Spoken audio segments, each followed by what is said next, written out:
La aventura de nuevos zapatos. Una historia cómica de la diferencia entre por y para. Introducción. Although there are many difficult concepts when learning Spanish, one of the trickiest is the difference between por and para. They can both mean for, as well as some other prepositions such as by and through and around in the English translation. The key to choosing correctly is understanding the meaning of the entire sentence, not just the individual words. So in order to do that, let's look at the meanings of por and para respectively. Let's start with por. When por means for, it's like an exchange of, a length of time, a cause of something, or in place of. So when you want to say for, think about these phrases, and if you can use these phrases to kind of replace the for in your sentence in English, you're going to need to use por. It also means by, as in a means of transportation. We're going by bus, as well as through and around.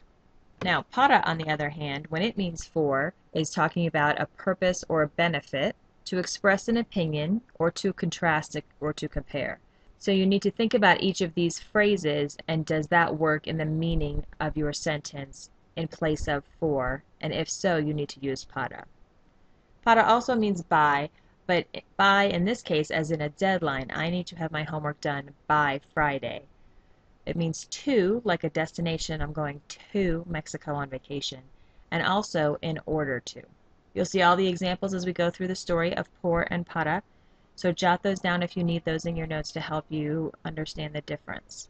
So, va a contar una historia de mi amigo Marco y su hijo para ilustrar la diferencia entre por y para. Muchas veces hay una diferencia importante entre por y para. Por ejemplo, Marco quiere zapatos nuevos por su hijo.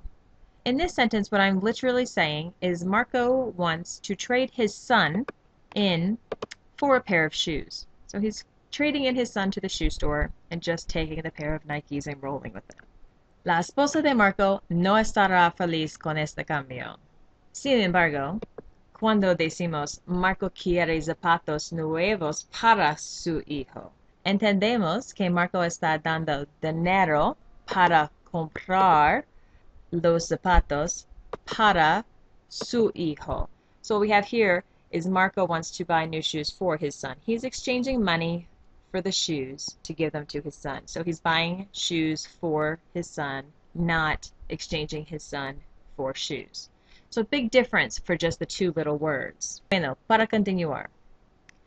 Marco necesita llevar a su hijo a la zapatería, pero Marco no tiene un carro. Así, Marco y su hijo va a la zapatería por autobús. They're going by bus. That's their mode of transportation that they're taking to get to the store. That's why we're using por. Ellos están en el autobús por 20 minutos y de repente ellos pasan por un túnel oscuro. Por here meaning through. They're passing through dark tunnel. So that's why we need to use por. Desafortunado, el autobús se averió antes de ellos están a la zapatería. Cuando ellos llegan, la zapatería está cerrada. Marco pregunta a un hombre en la calle, ¿hay otra zapatería por aquí? Is there another shoe store around here? So because we're saying around, that's why we're using por. El hombre dijo, hay otra zapatería 15 minutos de aquí. El hijo dice, Padre, hemos estado caminando por 4 horas. Dad, we've been walking for 4 hours. So we're talking about a length of time. So that's why we use por. Marco y su hijo caminan por la ciudad. So they walk through the city. Again, that's why we use por. Ellos están caminando y empieza a llover. Ellos corren para evitar la lluvia. So we're using para here because we're saying they run in order to get out of the rain. So we can replace the para with in order to. Finalmente, ellos llegaron a la zapatería y compran zapatos nuevos. Marco pagó $60 por los zapatos. So Marco is exchanging $60 for the shoes. He's buying the shoes with $60. So we're exchanging money for shoes. That's why we use por. Para mí, $60 es ridículo por zapatos. So for me, Marco says, $60 for a pair of shoes is ridiculous. So we're talking about his opinion, which is why we need to use para. Pero él está contente porque su hijo tiene zapatos nuevos finalmente. Ellos suben al autobús para la casa. So they're taking the bus for home. That's their destination. They're going to their home. Marco piensa, no lo llevaba a la zapatería para su madre la próxima vez. I am not taking him to the shoe store again for his mother. So para, because it's for whom something is done. It's who I'm doing it for. That's why I need to use para. Cuando llegan a casa, Marco dijo a su esposo María, va de compras con nuestro hijo, fue divertido. María pensó, para un hombre, le gusta ir de compras. For a guy, he likes to go shopping.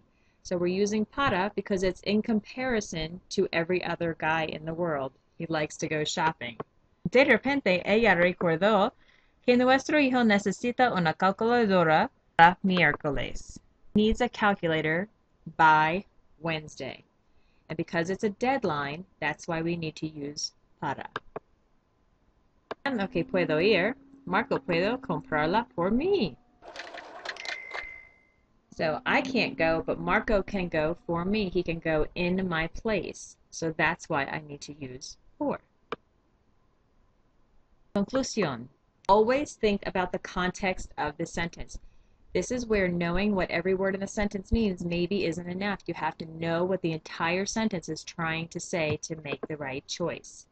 Think about what phrase you can replace for with.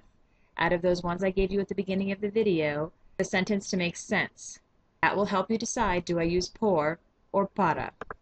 And watch out for those other prepositions like by and through and around. Okay, remember by can be por or para, so be careful.